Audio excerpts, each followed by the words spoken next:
former NASA astronaut, former ISS commander, as a matter of fact.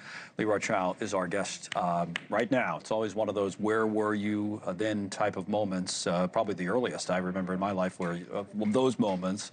I was in third grade. Remember they used to wheel in the cart with the television because of Krista McAuliffe, of course. All students were looking forward to watching this, and we all watched it and saw what happened. And it's, forever ingrained. And so no matter how old you were, what do you remember 40 years later, or what should the country be talking about? Yeah, I was in graduate school. In fact, I was in the middle of filling out the application for NASA. I just a few weeks ago had received it in the mail, and this was back in the day where everything's on paper, so I was in the middle of completing that. Quite a shock watching it on the news and just in disbelief with the rest of the world, the rest of the nation.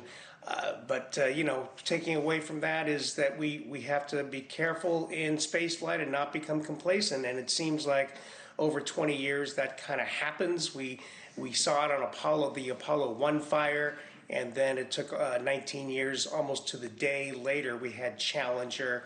And then, just about 20 years or so, a little over 20 years later, we had Columbia.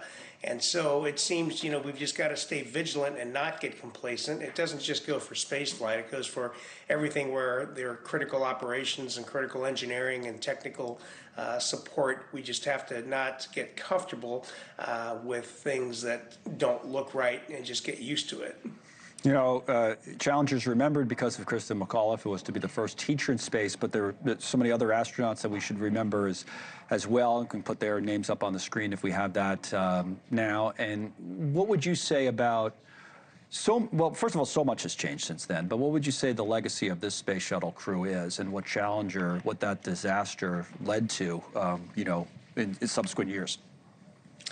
Yes, unfortunately, it did take the accident to kind of shock everyone back into, hey, this vehicle is not quote unquote operational. It's not a space truck. This is still very much an experimental vehicle. This is the first time we've had a winged orbital spacecraft, and so we've got to go back and make sure that we have our arms around all the technical issues and not get comfortable and just say, oh, well, it's worked last time, so it's going to work again, which is what happens when you get complacent in these things. So their legacy is that, unfortunately, it took this accident to bring us kind of back to where we were and bring NASA back to the point of questioning everything. And the culture really did shift after that. I hadn't arrived here at NASA yet, and it was still 4 years from arriving, but I could sense it even when I arrived 4 years after the Challenger accident.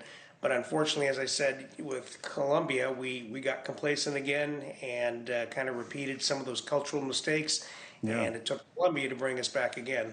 And now it's in, as I said a moment ago, such a different place. But still, there's so many people who are fascinated by space and the possibilities and what might come of it. What would you say about space travel and exploration and the state of it in the United States now, of course, with private industry so much more involved? Sure. No, this is an exciting time. We're just getting ready to launch Artemis 2, launching the first astronauts into the vicinity of the moon for the first time since 1972. So this is going to be exciting. Hopefully it'll go in early February, but we'll have to see. There are a number of logistical issues being juggled right now.